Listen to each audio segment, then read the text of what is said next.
calon guru penggerak Angkatan 5 Kota Gorontalo dari TK Negeri Pembina Kota Gorontalo. Di sini saya melakukan demonstrasi kontekstual tentang pengambilan keputusan yang mempunyai nilai-nilai kebajikan.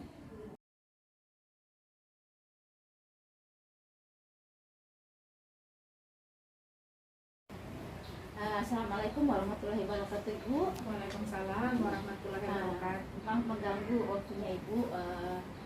Saya di sini akan berbagi informasi dengan Ibu tentang pengambilan dan pengujian keputusan di modul 31 demonstrasi kontekstual ini. Saya punya tugas tentang hal ini. Jadi kita akan berbagi informasi Bu dalam Ibu pengambilan keputusan. Kira-kira Bu, selama ini bagaimana Ibu mengidentifikasi setiap kasus-kasus yang terjadi yang mengenai dilema etika atau bujukan moral ini Bu, sebagai pimpinan? Iya, kalau alhamdulillah insya Allah saya bisa membantu ini di suksesnya guru-guru calon guru penggerak ini. Untuk mengidentifikasi kasus itu memang saya lakukan itu. Jadi saya melihat dulu berdasarkan hasil pemantauan setiap hari, kemudian saya menemukan kasus yang perlu saya tangani itu, yaitu adanya guru yang kurang disiplin, terutama dari segi kehadiran di sekolah, yang datang sering terlambat. Oke, selama ini Ibu dalam menjalankan pengambilan keputusan di sekolah, terutama di kasus-kasus yang Ibu pernah tangani dalam pengambilannya, ada dua kepentingan yang sama-sama benar atau sama-sama mengandung nilai kebaikan Bu di kasus-kasus selama ini? Iya, memang ada seperti tadi saya sudah sampaikan. Setelah saya identifikasi itu ternyata ada guru yang datang terlambat, dan itu pun antara kalau dilema etika itu dia antaranya yang baik, yang benar, tapi ada tantangan gitu. Membingungkan. Iya, sangat membingungkan. Dilema etika itu adalah dilema yang membingungkan antara mengambil satu keputusan. Benar lawan benar. Iya. Tapi bertentangan. Iya. Ya, kalau kasusnya ini Bu, memang dari segi dia sering terlambat gitu kan. Ya. Oke. Bagaimana atau langkah-langkah prosedur apa yang Ibu ambil selama ini dalam melakukan atau dalam pengambilan keputusan tersebut? Langkah yang pertama yang saya lakukan itu adalah mengundang dulu yang bersangkutan. Saya mencari permasalahannya ini, apa yang menyebabkan masalah ini, latar belakang sehingga yang bersangkutan ini guru ini sering terlambat. Berarti ada 9 langkah yang dalam konsep pengambilan keputusan Bu, seperti mengenal nilai-nilai bertentangan dulu, siapa-siapa yang terlibat dalam situasi ini seperti itu Pak. Kemudian kumpulkan fakta yang relevan ya Bu, kemudian Ibu menguji benar salah tidak keputusan ini. Mungkin itu langkah-langkah yang sempat Ibu lakukan saat pengambilan keputusan. Betul itu, saya kan mencari dulu penyebabnya apa, kemudian saya hubungi kepada teman-teman juga kepada orang tuanya juga. Kemudian Bu, hal-hal apa saja yang selama ini merupakan satu tantangan dalam Ibu dalam pengambilan satu keputusan tersebut Bu? Ada kasus-kasus dilema? Kalau tantangannya itu sepertinya tidak ada kalau tantangan itu, tapi karena semua bisa bekerja sama dengan baik, bisa berkolaborasi yang baik itu guru ataupun teman-teman juga, orang tua murid juga, kemudian juga yang bersangkutan juga mau bekerja sama. Di dalam pengambilan satu keputusan Bu, apakah ada jadwal ataukah Ibu mengambil satu keputusan itu langsung di tempat untuk pengambilan keputusan seperti itu? Tidak, karena saya mengingat juga di saat kita mengambil satu keputusan itu tidak serta-merta seperti itu. Karena keputusan yang diambil secara tiba-tiba dan mendadak itu kayaknya kurang baik. Makanya saya ada prinsip ada prosedurnya. Kan kita harus mengundang dulu yang bersangkutan, kemudian masalah yang dihadapinya seperti ini, solusinya seperti apa. Kemudian Bu, adakah seseorang atau faktor-faktor yang selama ini mempermudah Kemudian adakah pembelajaran berharga selama ini yang Ibu dapatkan dalam pengambilan keputusan dilema etika? Iya, berdasarkan penanganan kasus ini, alhamdulillah saya bisa ambil satu nilai tambah karena selama jadi saya kepala sekolah itu saya belum pernah menemukan guru yang seperti ini. Selama ini ada guru yang bertindak mungkin kurang disiplin, tapi cuma diperingati saja secara lisan, alhamdulillah sudah bisa berubah. Dan juga di sini banyak di sini guru-guru itu semuanya menunjang untuk bisa membuat satu keputusan. Jadi mungkin Ibu dalam kasus-kasus itu ada 4 paradigma mungkin yang pernah Ibu pengambilan keputusannya mungkin dari individu lawan kelompok ya Bu, kemudian ada rasa keadilan, rasa kasihan, kemudian ada kebenaran lawan kesetiaan, dari jangka panjang lawan jangka pendek ya Bu. Kemudian Ibu mengambilnya dalam 9 langkah yang tadi. Kemudian prinsip, 3 prinsip juga Ibu.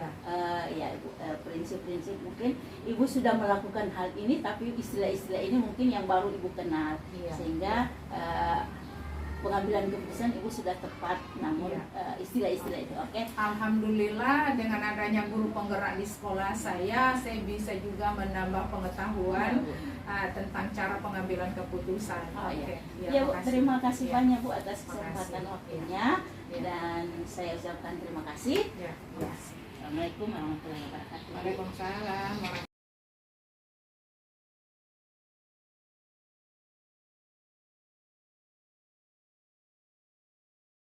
Wabarakatuh Bu. Waalaikumsalam warahmatullahi wabarakatuh. Terima kasih Bu atas kesempatan waktunya Bu.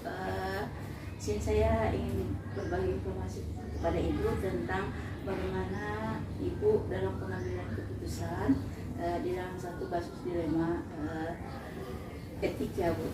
Ya, kira-kira Bu selama ini Ibu punya kasus-kasus dilema etika, kebutuhan moral, bagaimana Ibu mengidentifikasi kasus tersebut? Tentunya selama ini sudah banyak kasus ya untuk suatu permasalahan di mana kita mengetahui dalam kasus itu antara kedua belah pihak mana yang saling bertentangan, dan kemudian siapa saja yang terlibat dalam masalah tersebut, bagaimana langkah-langkah untuk menemukan satu keputusan. Oke. Kira-kira Bu, bagaimana Ibu menjalankan pengambilan keputusan sekolah itu, terutama di mana kasus-kasus itu ada 2 kepentingan yang sama-sama benar atau sama-sama mengandung nilai kebajikan. Jadi Ibu akan dilema ya gitu. Iya, dilemanya. Dan tentunya tetap melibatkan pihak yang bertentangan tersebut. Tidak hanya mendengar satu persepsi dari pihak yang bertentangan itu, namun mencari fakta-fakta dari kedua belah pihak. Oke Bu, kemudian Bu, langkah-langkah atau prosedur seperti apa yang Ibu lakukan selama ini dalam pengambilan keputusan tersebut? Prosedurnya mengetahui masalah, titik masalahnya, mencari fakta dari kedua belah pihak, cari solusi bersama, dan menentukan keputusan. Berarti Ibu juga ada pengujian ya, pengujian benar salah, uji legal, uji regulasi ya Bu ya. Ada 9 langkah Bu yang Ibu lakukan ya dalam prosedur ini dalam pengambilan keputusan. Kemudian Bu, hal-hal apa saja yang selama ini merupakan tantangan Ibu dalam pengambilan keputusan pada kasus-kasus dilema etika ini? Dalam suatu kasus tentunya kedua belah pihak itu saling mempunyai pendapat yang mereka anggap itu benar.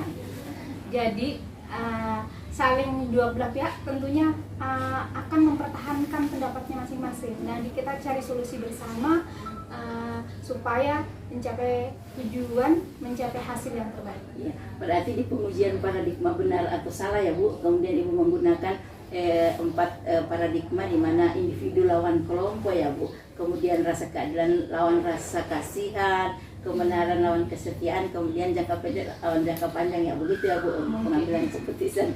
Kemudian Bu ada apakah Ibu dalam mengambil satu keputusan apakah memiliki jadwal ataukah Ibu mengambil keputusan itu di tempat itu Bu? tergantung masalahnya, urgensinya. Kalau memang masalah itu saat itu membutuhkan suatu penanganan yang harus selesaikan saat itu, tentunya diselesaikan saat itu. Tapi kalau dalam waktu memang jangka panjang, tentunya kita putuskan bersama melalui forum rapat. Oke Bu. Kemudian adakah seseorang atau faktor-faktor yang selama ini mempermudah atau membantu Ibu dalam pengambilan satu keputusan kasus-kasus dilema etika ini? Dalam instansi itu sekolah, dan tentunya kita punya stakeholder di mana ada orang tua, komite, guru-guru, itu juga salah satu yang unsur pendukung untuk memutuskan suatu permasalahan. Kira-kira Bu, setelah kita wawancara ini, adakah pembelajaran yang berharga yang Ibu dapatkan pada saat saat wawancara yang kita lakukan saat ini? Ya, tadi Ibu menyampaikan ada beberapa prinsip untuk itu. Mungkin saya melakukan tapi saya mengerti apa yang dimaksud itu. Cuma setidaknya dalam setiap masalah itu ada prinsip-prinsip yang kita pertimbangkan. Iya. Berarti Bu ada 9 langkah, kemudian ada 3 prinsip yang harus kita jadikan panutan atau pedoman dalam melakukan pengambilan keputusan Bu ya. Kemudian itu sebelum mengambil keputusan Ibu mungkin ada buat satu keputusan, kemudian keputusan itu Ibu review kembali ya, untuk bisa diambil direfleksi kembali untuk pengambilan keputusan yang akan datang. Oke, Bu, terima kasih atas waktu dan kesempatannya Bu. Sekali lagi saya ucapkan terima kasih. Assalamualaikum warahmatullahi wabarakatuh. Waalaikumsalam.